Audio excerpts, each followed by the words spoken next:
started, but we'll give it a shot anyway. So you have one, please raise your hand and wait for a microphone. Start with Chris over there. Hey, Coach, does this mean you're going to keep the hook and ladder play around for a while? Keep Are you going to keep the hook and ladder play in the playbook for a while? Well, what a game. I mean, both teams, I thought, played their hearts out, and obviously we have the utmost respect for Nate Oates and his program and his players, and so hard to guard, really hard to guard. But to be honest with you, I was calling timeout. I didn't see the play. I knew when the way they lined up, Shaq and I made eye contact, and I felt like if he could get it and get it as far down the floor, if we could just get it across half court and have 1 second on the clock, we got a play where I thought we could get a high percentage shot instead of the shot from half court. But he, oh, they know what to do there. And he's normally not in that position, but again, I looked at him and said, "You got to go, you got to go." And I told him, they know I'm going to call the timeout. I made one good coaching move today. I didn't tell the referee I was going to call a timeout. I normally tell them, and they would have probably given it to me, But I'm screaming it, and I did not see the shot. But I'm happy for Jemai. He's been just an incredible everything. I mean, he exemplifies everything that you want in a player, a person. Great family, in the way that his free throw, getting fouled, going to get the ball. To be frank, coaches were asking, do I want to go big? I said, I want Shaq on the court. I want him out there. And because he's been through a lot this time of year, he knows what it's about. Big play at the free throw line to make those free throws, and then obviously at the end. But the 5-second count was huge, obviously. But, again, when I looked at Nate, I mean, I've been on that side before where somebody throws it up, and his teams, again, they play so hard. And again, I think they're better than they were a year ago, and we know they went to the Final Four.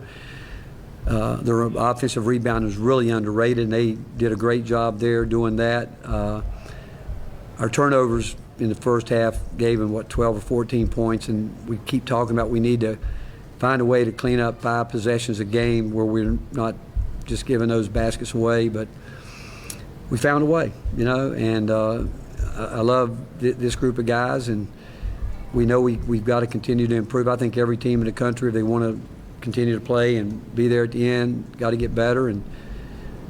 But again, just proud of the effort our guys gave today against an outstanding basketball team. What goes into that final defensive possession, not to foul, and then to force the 5-second count out of the timeout? Well, we weren't going to foul. We felt, we have confidence, and, it's really, I mean, a lot of things go through your mind there. There's a lot that goes through your mind. Do we want to foul? We don't want them to have a walk-off win like we had. You don't want that. But, again, you got to give our guys credit. Stayed with it. I thought, again, we knew that what we knew that we didn't want to do was we felt they would really try to work hard to get to the rim. We really felt like that. We knew once they got there that we didn't want them to kick out for a three. If they were going to make a three, we were hoping it was going to be off a bounce. And they make it, but we just didn't want to let them. And we obviously didn't want to foul them. And then the 5-second count, we went with the biggest lineup we could put out there, and it worked out for us. And then, again, I'll be honest with you, Shaq's never been in that position where he was today. But his basketball IQ and the fact we've done it enough, he saw it. And, again, my deal was if he couldn't get to Z to go, but he shot it, and I'm glad he did. I'm glad the referee didn't hear me calling timeout. Can you talk about Zakai getting that second foul 3.5 minutes in, and just how you thought the game transpired from there? Well, it obviously takes away some of our aggression defensively, and him, and again, I thought our guys really played hard through that. I kept thinking to myself, and we're talking about as a coaching staff, do I really want them to sit here for 16 minutes?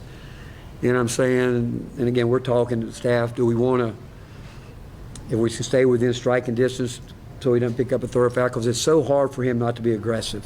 and the way the game's being called. And again, I thought the officiating was consistent all day. And but he can't help himself sometimes. He really can't. But then I thought Jordan got tired. And at that time, I thought it was critical that we find a way to stay there. And they did a really smart thing. And again, we knew it. They went at him every chance they got when he was out there in the first half. But maybe in the long run, the fact that he got a little more rest, you know, but Jordan's three-point bucket at the end was a big play. It was a huge play in the game. That was a big one because we had struggled up to that point there in the last couple of possessions. But again, maybe I should have put him in a little bit earlier. I don't know. I'm not sure I would have if I didn't think Jordan was tired. You know, I'm not sure I wouldn't have kept him there because both of those thoughts were going through my mind. If we put him back, he picks up the third one, or because I knew they would go at him. I mean, they were going to, and they had players that are capable of doing that, and they're hard enough to guard anyway, let alone trying to put him in a tough situation like that. And again, he's got so much pride in himself.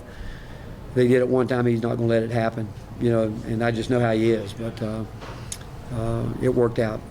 Just going into order, I saw the hands. Noah, Reese, then Wes. Coach, right here, you talk about being on the other side of it in your career. I think Jeff Jarnigan said out there that Jemai hit that about the same spot Chris Lofton hit the shot against Texas. I mean, any memory of that? Well, And just yeah, what does it feel like? I got a great memory of it. We earned a 5-second count. They didn't. We got a bad call that they didn't today. That's what I remember. They had a 5-second call inside, but it wasn't even 3. You know, so yeah, that's what I remember about that shot. You know. Reese. Coach in the back here, there was talking about Jemai hitting the shot before that. He grabbed the rebound and got fouled. What does it say about him that when the whole bench is yelling at him to go get it, he gets it? It just goes to show you his impact and understanding what it takes to win basketball games. Again, he's and we knew he had to stay aggressive. Even we came out of the timeout when remember he had to foul when he fouled Nelson. That's him trying to make. He's always trying to make plays. I mean, even his fouls today he got, he was going in trying to just make plays. And he's a high-level competitor. And mentally, he's gotten so much better at understanding every spot on the court. But that's why, again, as coaches, we want him out there because he's going to find a way to try to make something happen. A close win against a rival with two teams like this is always going to feel good. But the fact that it was such an uphill slog for so much of the game with, you know, moments y'all didn't like, you know, calls y'all didn't like, just coming up short. How much more do games win when you meet them like that, or when you win them like that? And what's to say about the guys? Well, I think today says a lot about our guys. I mean, we weren't perfect by any stretch of the imagination. I thought we played hard. And again, I don't ever want to take away anything from Alabama because they are incredibly. I mean, all you got to do is look at where they are every year, their consistency, where they are in the program that Nate's built there. But we fought. Again, without Zakai in the first half, it puts us in a little bit of. I think D. Stone coming in the game, his threes. I mean, everybody made a play. Igor, I thought, was really focused today. And actually, when he fouled in the backcourt, we were yelling no foul, and he thought we yelled foul.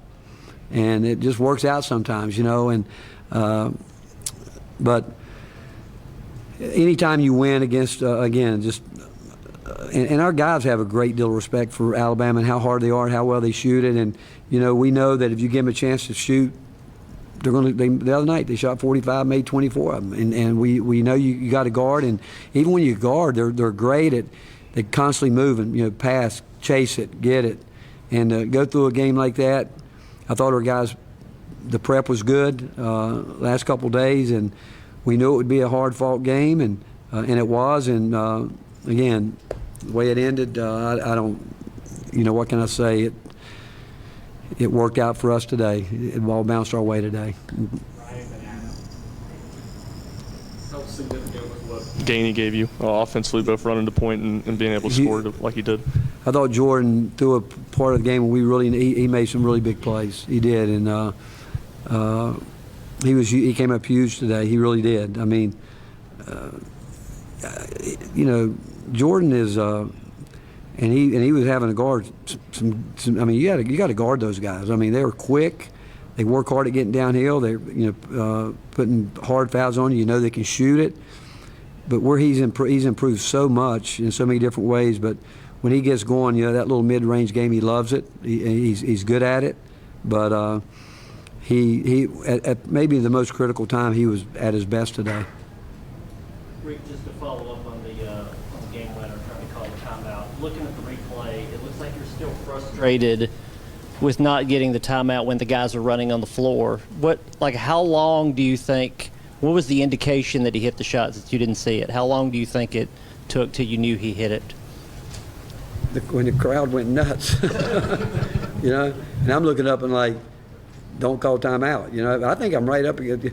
And I have to tell you, full disclosure, that's happened to me twice in my career. When I was at Texas, we were playing at Providence. The score was tied, 4 seconds on the clock. P.J. Tucker took the ball out, exact same play, but they were able to throw back to him. And I told him to dribble to half court. And then I said, you go as far as you can go, I'll call timeout. And I kid you not, he crossed half court, and it's like the Red Sea parted. But I, for whatever reason, called timeout. The referees don't see it, and he lays it in, and we win the game. So twice I've called timeout, and thank goodness the referee didn't see it. So, but Shaq and I made eye contact. I said, you can't get it back, you got to go with it. And I didn't want him to worry about the time. I just want him to go. And but I can't wait to see it, because I didn't see it. I didn't see any part of it. And obviously when I looked up and I saw Nate, and it's hard to play as hard as you play and lose those games, but sometimes it's the way it works out. And because I've got so much respect for he and his program and his players, and especially when both teams fought hard today. They did. Both teams went at it. High-level game, that's what you expected. And so I told the guys, I guess, welcome to March, Lobbied to keep Meshack in the game there at the end. He kept making plays over those final 30 seconds. What was going through your mind to make that decision pay off? Because I've seen him do it. Right now, that's one of the biggest things. We're talking to the guys that have never been in these kind of games this time of year. I said it's not a lot about X's and O's. It's about toughness, making plays, and the fact is that's what he does. That's how he plays. And but there was no question in my mind that I said he's got to be out there, and he willed his way into.